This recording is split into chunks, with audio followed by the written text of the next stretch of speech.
Hey guys, it's Mrs. Roberge, and I'm here to talk to you about how I have been occupying my time during social distancing.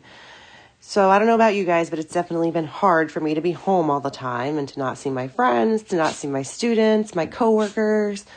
I'm used to spending a lot of time with your fellow teachers, not seeing them. It's been rough, but we have to do it. We have to be safe, to follow the orders of the legislators and our governor.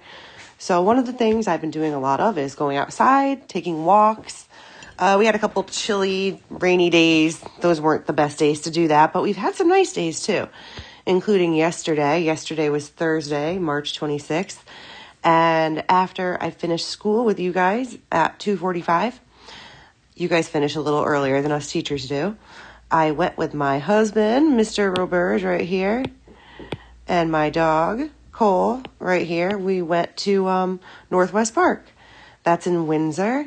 It's about maybe 20 minutes away from my house. It's a really nice ride if you ever have a chance to go out there with your parents. There's a lot of walking trails and there's some animals, but we mostly just focused on the walking trails. We were trying to get some exercise. So I documented the experience, and here's some pictures of my day yesterday. So we went to Northwest Park.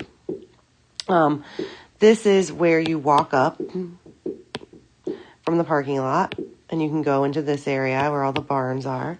Here's one of the barns. This, I believe the sign says, was a tobacco farm barn and some of the old equipment, which was pretty cool to see.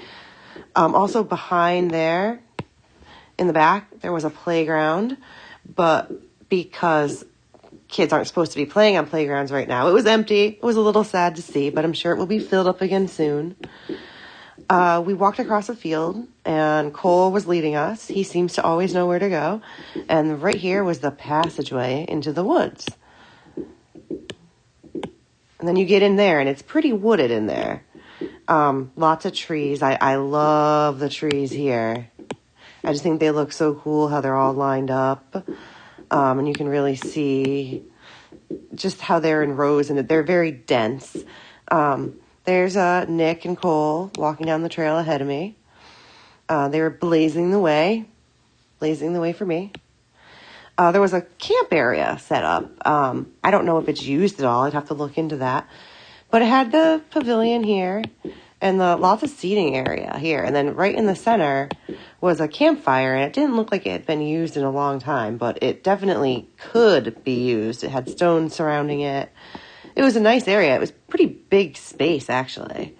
And then we were just walking along the pathway, and we did stay on the path because we didn't know where we were going. So we stayed on the path, and if you went, I would suggest you also stay on the path. And these were wetlands. I imagine they're a lot more green in the springtime, but things were budding. There was lots of that, lots of wetlands. Oh, here's some cool stuff we saw. So this paw print right here, it was huge. This picture does not even do it justice. I would love to know what kind of animal left that paw print. And if you notice, it looks like there's marks where the claws were. I don't know if it was a bear. My husband thought it might be some kind of big mountain cat, but still really cool. Right here, there was a frog.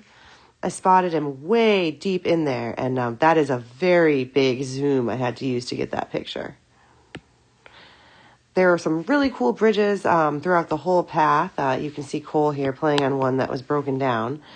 But it helped cross over some bodies of water, some streams, and there was one we saw. I wish I'd gotten a picture of it. It actually was like built with a curve in it, and it was really neat looking. I was really impressed that they had done that in the middle of the woods.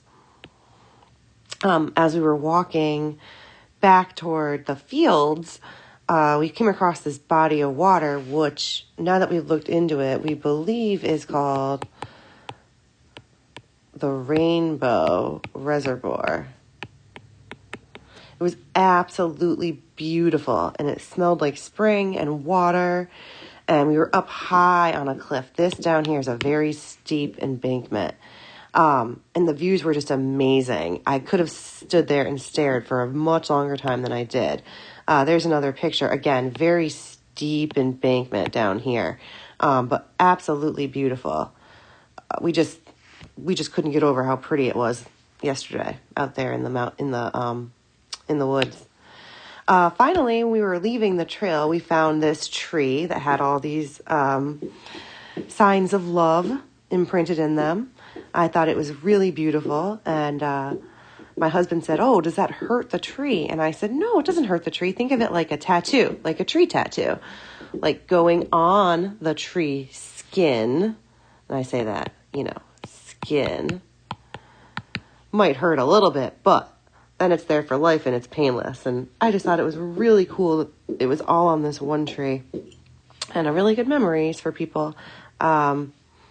Maybe we'll do it ourselves someday. I don't know. I don't advocate vandalism. I just thought that was really cool looking and integrated into nature.